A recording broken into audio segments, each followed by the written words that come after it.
الحمد لله حق حمده إذ لا يستحق الحمد إلا إياه هو الأول فليس قبله شيء وهو الآخر فليس بعده شيء وهو السميع البصير والصلاة والسلام على خير الأنام محمد بن عبد الله وعلى آله وصحبه أجمعين أما بعد أبالكم كتغوا من بلي منا السلام عليكم ورحمة الله وبركاته إلى قبل جونكم يو Khatim Wamala mbatuseeko bubaka buno olwaleero.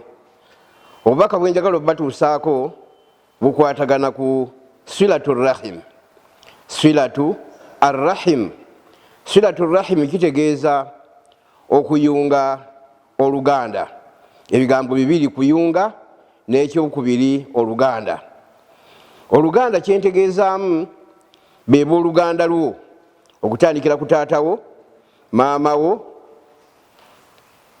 jjajjaawo, kojjaawo, taatawo omuto, maamawo omuto, n'abantu bonna bonna abakwatibwako bonna abo bayitibwa ba Luganda. Obusiraamu butulagira silatuhum okubeera nga tulongoosa enkolagana yaffe nabo, nga tulongoosa tutya enkolagana yaffe,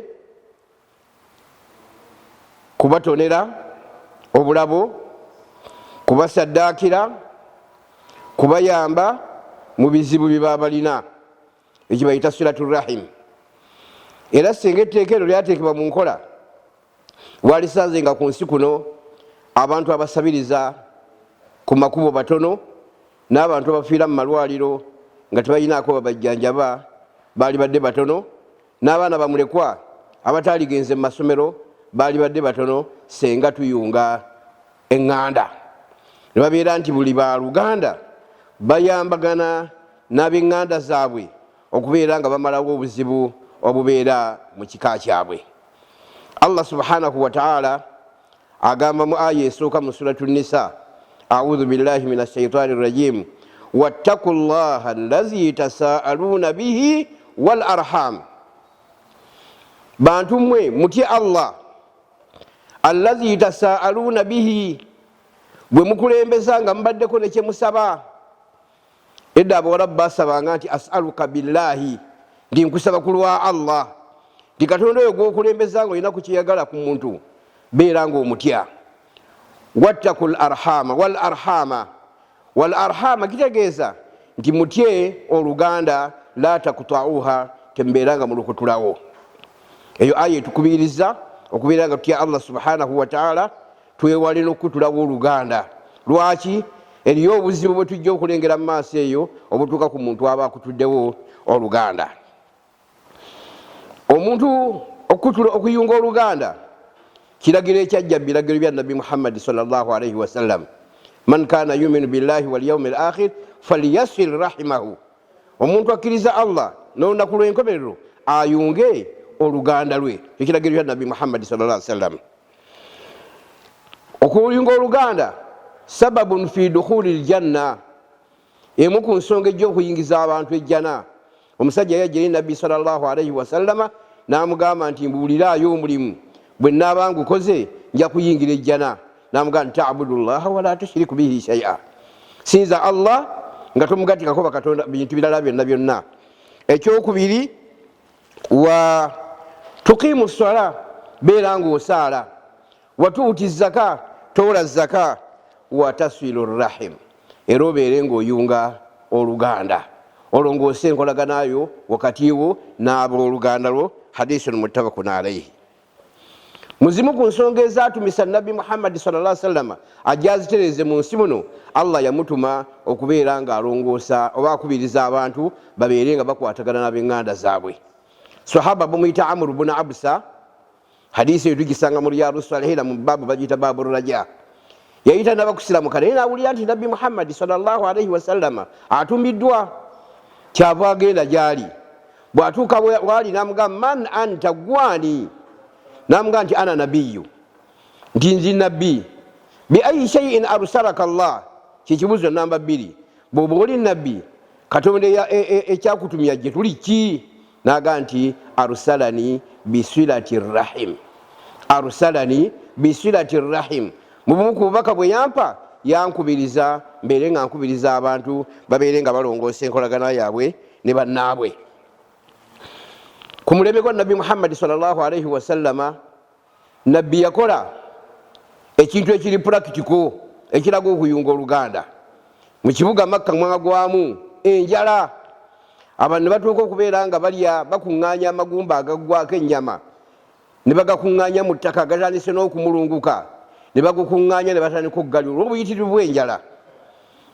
Kati enjala eyo beyitirira, Muhammadi sallallahu alaihi wasallama kwegenda ewa muganda we gwe bayita Abbas ibn Abdul Muttalib, n'amugamba nti taata waffe Abu Talib ayina abaana bangi, ate enjala ogiraba ekoze eki? Egudde. Twaligenzeeyoko tumuggyeko abamu ku baganda baffe tusobole okubeera nga tubalabirira paka enjala lweneekola ki? Lweneggwaawo. Abbas n'amugamba nti lakad da'awta ila khairin, wange Muhammadi kyonkowodde okukola kintu kirungi nnyo. Ne bagenda wa Ali ibn Abi Talib ne bamugamba taata tumanye embeera gy'olimu, ate olina famire nene nnyo, tube twagala ku bavubuka abo otuweeko abamu tubatwale tubalabirire paka enjala lwenaggwaawo. Abu Talib yabagamba nti senga mundekera omuvubuka gwe bayita Aqil, abasigadde mukole ki? Mutwale. Nabbi Muhammad n'alondawo Ali ibn Abi Talib n'amutwala amulabirire. Era kyobulaba bubaka bwagenda okuuka ku Nabbi Muhammad sallallahu alaihi wasallama bwasanga Ali ng'ali mu maka gani? Ga Nabbi Muhammad sallallahu alaihi wasallama. Fakana awwalu man amana min as-sibyan, n'abeera nga mu baana abato yasooka okukola ki? Okuyingira mu Busiraamu. Ate ye Abbasi n'atwala muganda we gwe bayita Jaafar ibn Abi Talib n'amutwala ewuwe, era naye gye yakola ki? Gye yasiramukira. Mu kyafaayo ekyo mulimu ekyewuunyisa kimu, nti Nabbi Muhammadi mu kuyunga Oluganda teyatunuulira ddiini. Ye yali Musiraamu ne Abbasi nga Basiraamu, naye ng'ate Jaafar ibn Abi Talib tanabanyagu nga Aqili si Musiraamu. Naye tebabifaako ebyo, Oluganda lwe Luganda. Obuzibu obulimu ky'omuntu oba toyunze Luganda ojja kufuna okubonerezebwa mu maaso ga Allah subhanahu wa ta'ala, nga n'ebibonerezo bijja kubeera bisatu. Ekibonerezo ekisoboka, Allah subhanahu wa ta'ala sayalaanuka, ajja kukolimira. Ate Allah allaanu kitegeeza atardu min rahmatillah, ojja kugobebwa mu kusaasirwa kwe. Ate yawmal qiyama bagoba mu kusaasirwa kwa Katonda, ani anaakusaasira asigadde? Ekyokubiri, Allah ajja kufuula kiggala.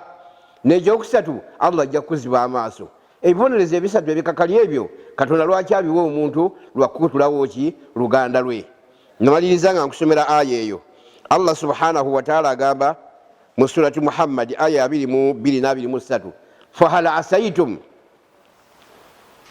in tawallaytum an tufsidu fil ardi wa tuqatti'u arhamakum ulaika alladhina la'anahumullah fa asammahum wa ama absarahum.